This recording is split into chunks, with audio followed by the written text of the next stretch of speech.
Oops, brother-in-law, we left our wallet at home.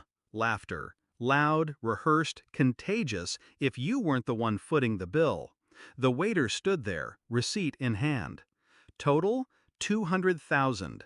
Imported wine, designer desserts, 10-course indulgence, every bite paid for by my silence. My wife's sister grinned like it was a game. Her husband winked. Her parents cackled like hyenas at a fresh kill. But I wasn't laughing. I placed my fork down, slowly, deliberately, lifted my eyes, met every one of theirs, and calmly said, I expected nothing less. Their laughter died mid-breath, because this time I hadn't come unprepared. It had been building for years. The small humiliations, the quiet manipulations. Every holiday I was the mule. Every event the bank. Every insult veiled in a joke. They called it family tradition. I called it what it was, extraction. I watched my wife slip deeper into their current, loyal to their laughter, addicted to the performance. The first time they stuck me with a massive bill, she whispered, "It's just how they are. They don't mean it." So I swallowed my pride and paid. Then came the vacations, where they'd forget to transfer their share. And the emergencies, where I'd cover her father's medical debt only to see him buy a new watch the next day.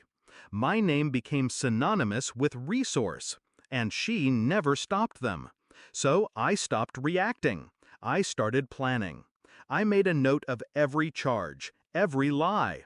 I logged screenshots, bank statements, voicemails. I hired a discreet auditor. It wasn't just dinners. They had drained over $12 million from my earnings in 3 years. But money wasn't the worst part. It was betrayal. The dinners I wasn't invited to, where I was the punchline. The group chats I wasn't in, where they mocked me for being so obedient. Even my wife's messages to her sister. He'll always pay. He thinks it makes him respectable. She knew. They all knew. So I played the part one final time, and waited for the right occasion to return the favor. Their 40th wedding anniversary. They booked the most expensive restaurant in the city, under my name. Invited 30 guests, none of them mine. I smiled through dinner, poured wine, toasted with them.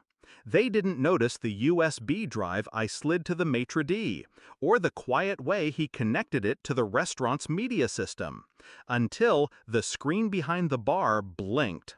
And then, a scrolling list of every transaction, every transfer, every message, receipts, recordings, screenshots.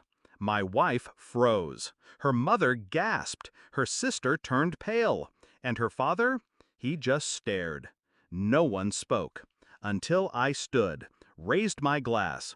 To family, I said, the kind that takes everything until you have nothing left to lose. I turned to the waiter. Oh, and about the bill, I said. He looked nervous. I wasn't. I'm not paying it. A pause. Then panic. What? Her father barked. You invited us. No, I said. You used me. Again. And this time, the restaurant's security footage will see who really ordered what and who signed the reservation form.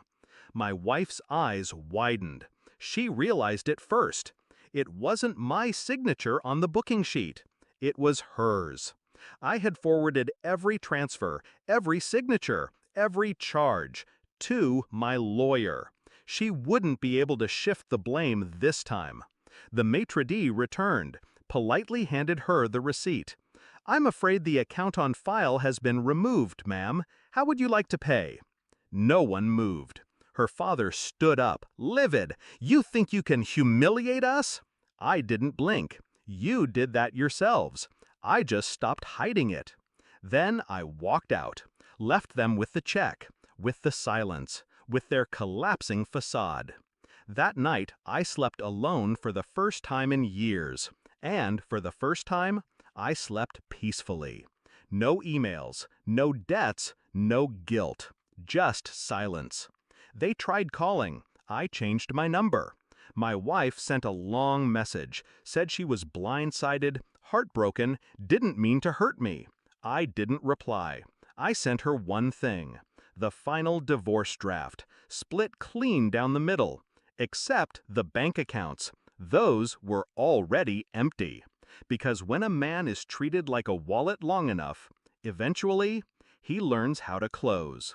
Final line, they brought an appetite for indulgence. I brought the bill.